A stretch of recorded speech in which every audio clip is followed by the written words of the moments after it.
नमस्ते मित्रों, आरव हिंदी चैनल में आप लोगों का हार्दिक स्वागत है। मैं डॉक्टर आजाद सर।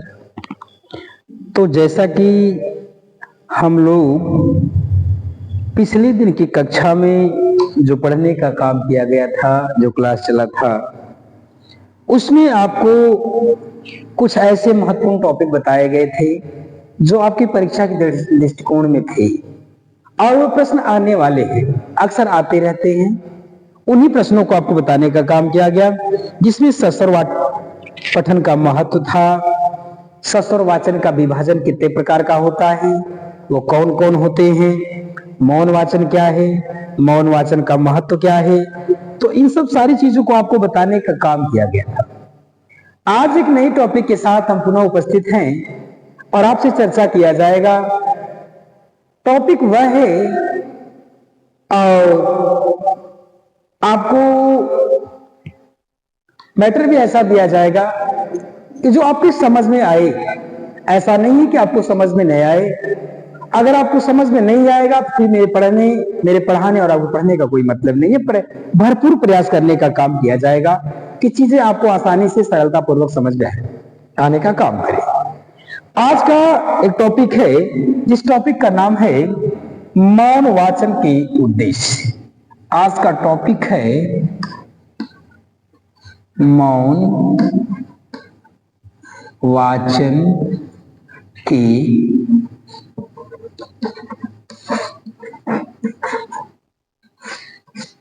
मौन वाचन के उद्देश्य। आज का ये टॉपिक है कि मौन वाचन का क्या आपने पढ़ा है कि मौन वाचन किसे कहते हैं, मौन वाचन का महत्व क्या है, और पुनः उसी में देखने का काम किया कि मौन वाचन का उद्देश्य। हर एक काम का कोई न कोई निश्चित उद्देश्य होता है। हमारे पढ़ाने का कोई उद्देश्य होगा, आपके पढ़ने का कोई उद्देश्य होगा।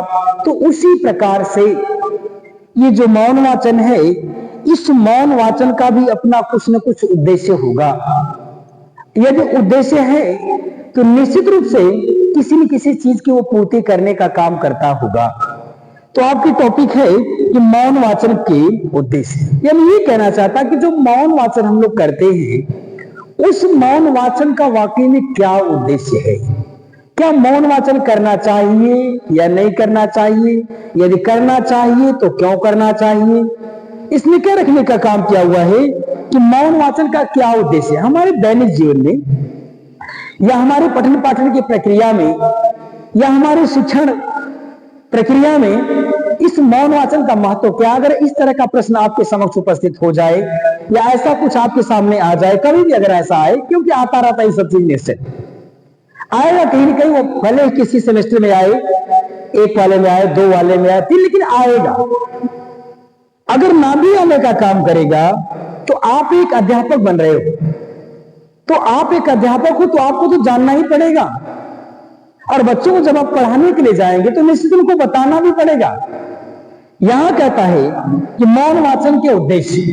अगर इस तरह का प्रश्न आपके सामने उपस्थित हो जाए कि मौन वाचन का क्या उद्देश्य है, तो कहा जाता है कि मौन वाचन के तमाम उद्देश्य निम्न उद्देश्य है, विभिन्न उद्देश्य है, परंतु कुछ उद्देश्यों पे मैं आपसे चर्चा करूंगा।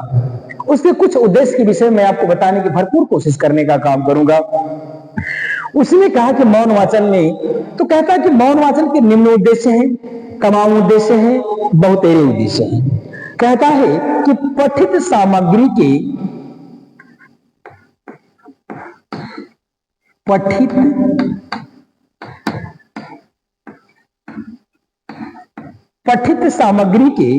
केंद्रीय भाव को समझना। पठित सामग्री के केंद्रीय भाव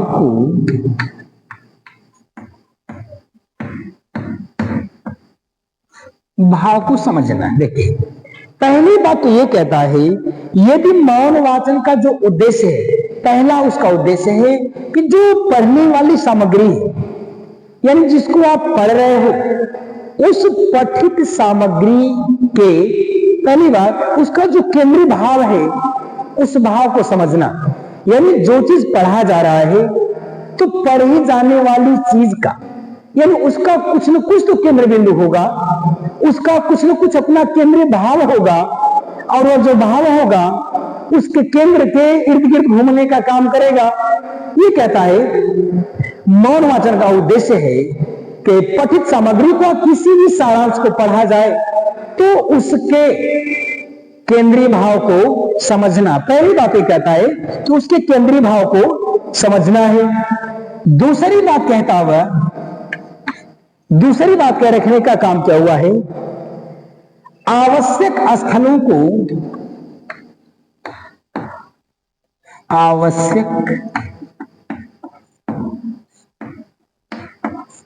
कहता है आवश्यक स्थलों को छोड़ते हुए, आवश्यक स्थलों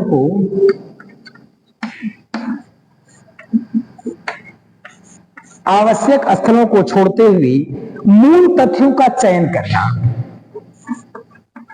मूल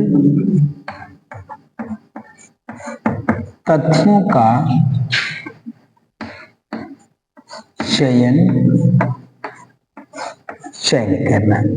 एक बात और उसने कहा, इस मौन वाचन का एक उद्देश्य और है, कहता आवश्यक जो स्थल है यानी जिस केंद्रीय भाव को आप पढ़ रहे हो, ग्रहण कर रहे हो, कहता उसमें कहीं न कहीं कोई ना कोई तो स्थल होगा।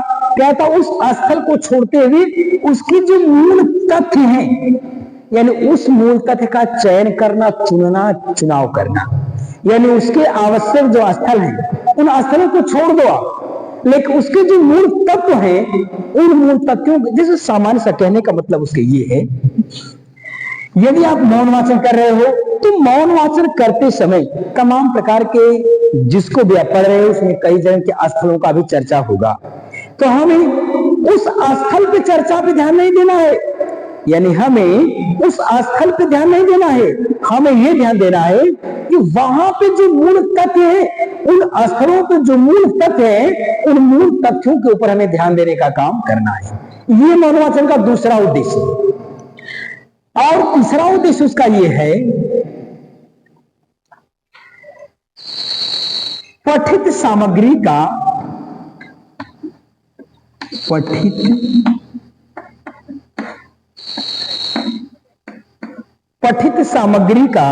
निष्कर्ष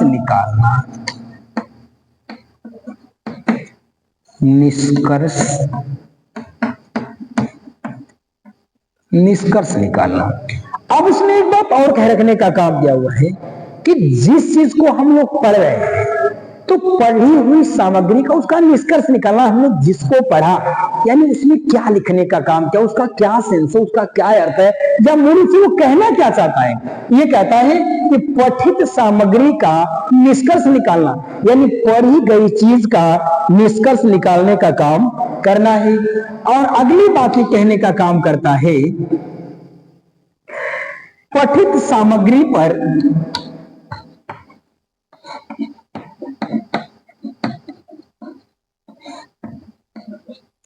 कहता है पठित सामग्री पर पूछे गए प्रश्नों का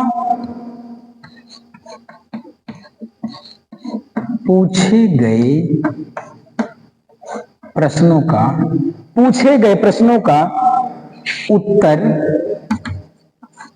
देना। ये कहता है कि जिसको आपने पढ़ा तो निश्चित रूप से उसके मूल भाव को आपने समझा होगा, ग्रहण किया होगा।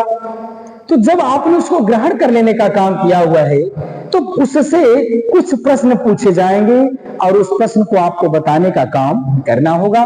तो ये कहता है आपका ये मौन वाचन के उद्देश्य। एक उद्देश्य में और उसने बात कह रखने का काम किया हुआ है, कहता है इस मौन वाचन का उद्देश्य है कि उपसर्ग, प्रत्यय, संधि, उपसर्ग, प्रत्यय, संधि, विच्छेद कर लीजिए, संधि विच्छेद द्वारा शब्दों का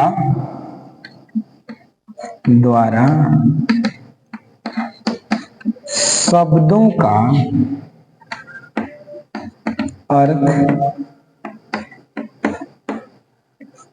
अर्थ निकालना। ये देखिए, अगली बात उसने ये कह रखने का काम किया हुआ है कि अगर आप हिंदी पढ़ रहे हो तो सामान्य रूप में आपको संधि, प्रत्यय, समास, उपसर्ग, विच्छेद, ये सब चीज सामान्य रूप से आपको जानना चाहिए। यदि आप नहीं जान पा रहे हो तो निश्चित रूप से आपकी हिंदी में व्यवधान पैदा होगा, क्योंकि आप अर्थ नहीं निकाल पाओगे, उसका अर्थ नहीं कर पाओगे कि किसका अर्थ क्या, कौन सा शब्द क्या कहना चाहता है, उसके मूल अर्थ क्या है, उसके भाव क्या है, इन चीजों को आप ग्रहण करने का काम नहीं कर पाओगे।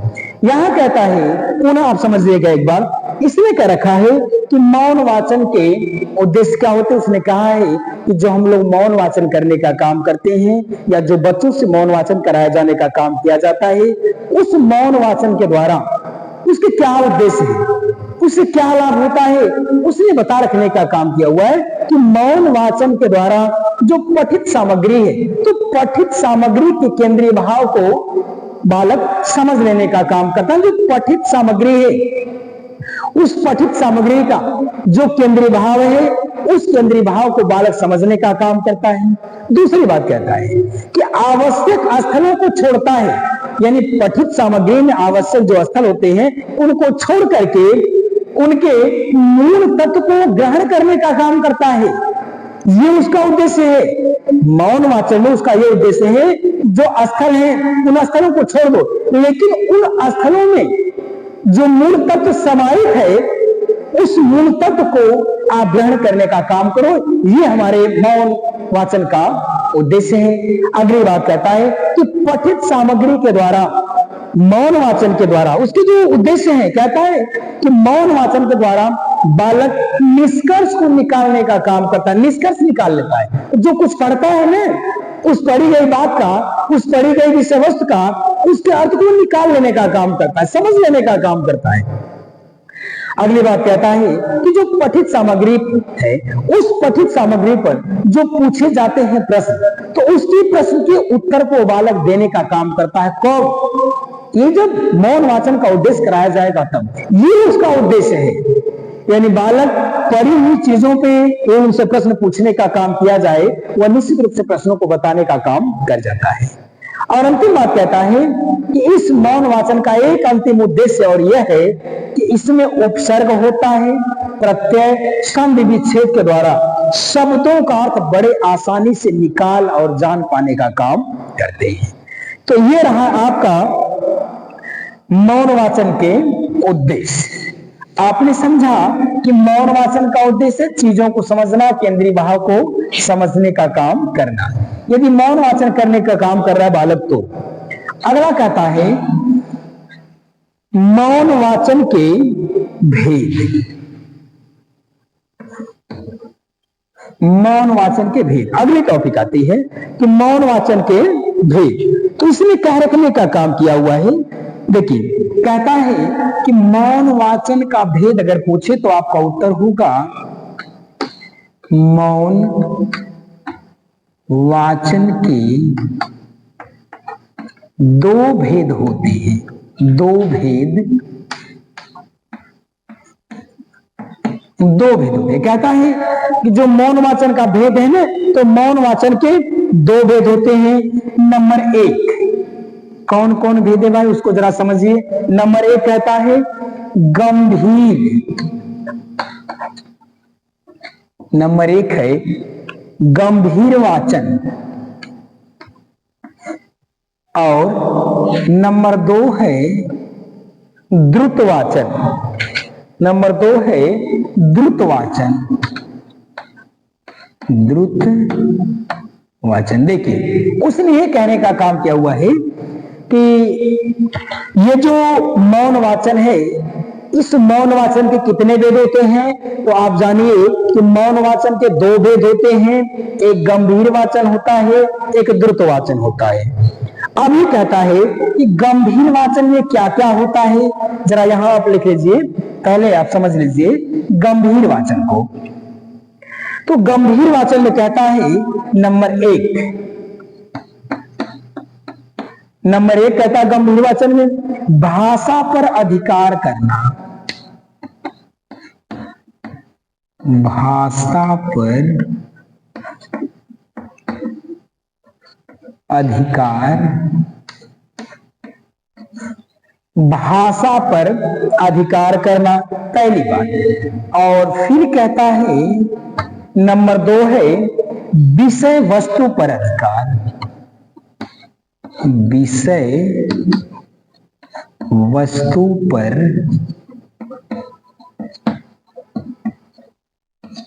दूसरा है विषय वस्तु पर अधिकार,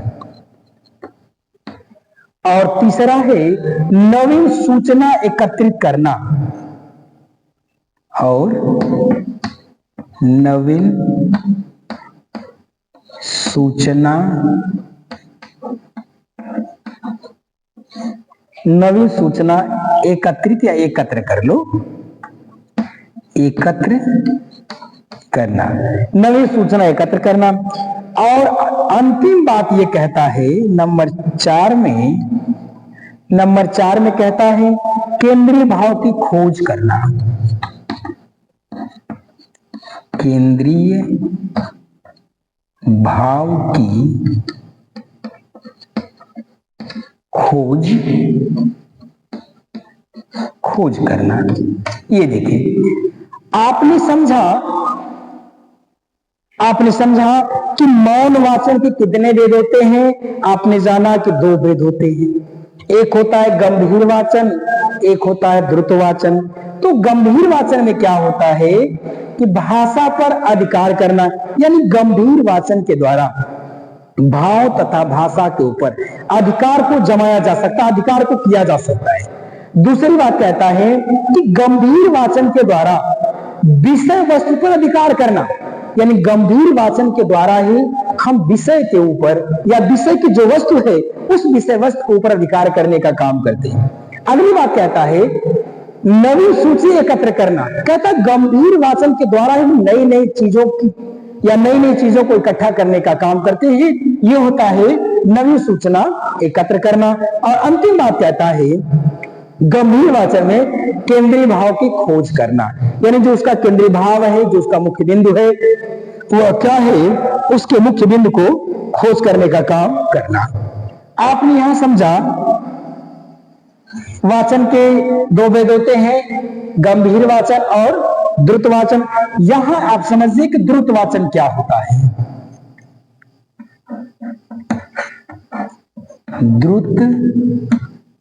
द्रुत वाचन। अब द्रुत वाचन में क्या होता है, द्रुत का मतलब होता है तीव्र गति से, इसमें गंभीर होकर पढ़ना, इसमें तीव्र रूप से पढ़ना। तो कहता है इसमें कहता है नंबर 1 सीखी हुई भाषा का अभ्यास करना, सीखी हुई भाषा का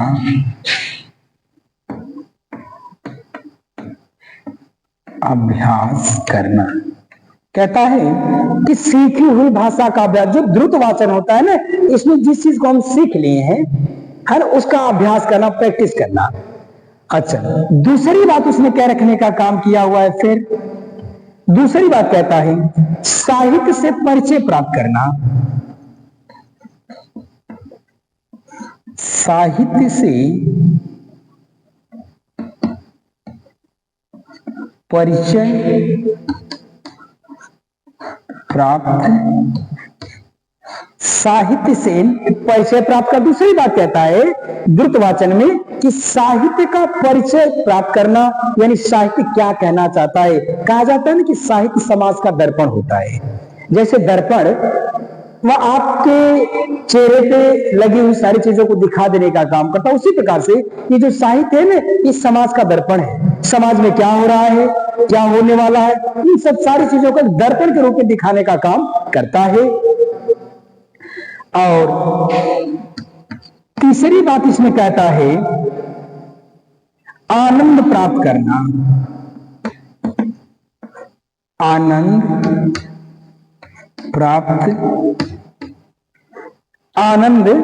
प्राप्त करना। चौथी बात कहता है ये, चौथी बात कहता है खाली समय का सदुपयोग। खाली समय का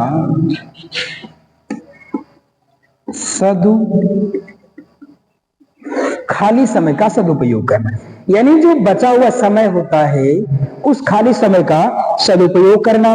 और अंतिम बात इसने कह रखने का काम किया हुआ है द्रुतवाचन में, द्रुतवाचन के माध्यम से,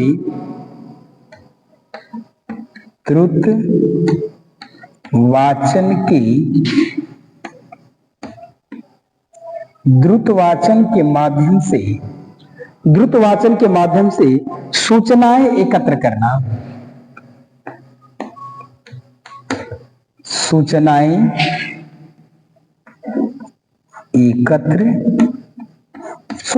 देखिए, अब आप यहां ये समझ लीजिएगा, समझने की ये चीजें हैं, आपको ये समझना है कि अगर आपसे प्रश्न पूछ दे कि मौन वाचन कितने प्रकार का होता है, या कह दे मौन वाचन के भेद, तो मौन वाचन के भेद दो तरह के होते हैं।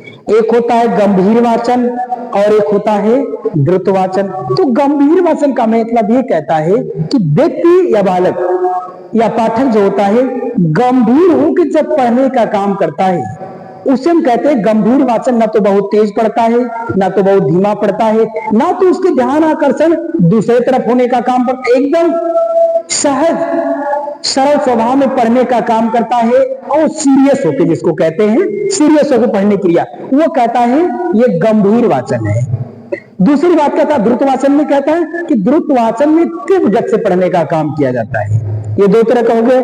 अब क्या करेगा, यदि आपसे प्रश्न ये न पूछ करके, आपको वाचन के भेद न दे करके, वाचन के भेद न पूछ करके, और आपसे वह ये पूछ देने का काम करे, वह पूछने का ये काम कर दे कि द्रुत वाचन किसे कहते हैं या गंभीर वाचन किसे कहते हैं, तो यदि आपसे गंभीर वाचन पूछने का काम करे तो गंभीर वाचन में कहिएगा कि गंभीर वाचन के द्वारा भाषा पर अधिकार किया जाता है।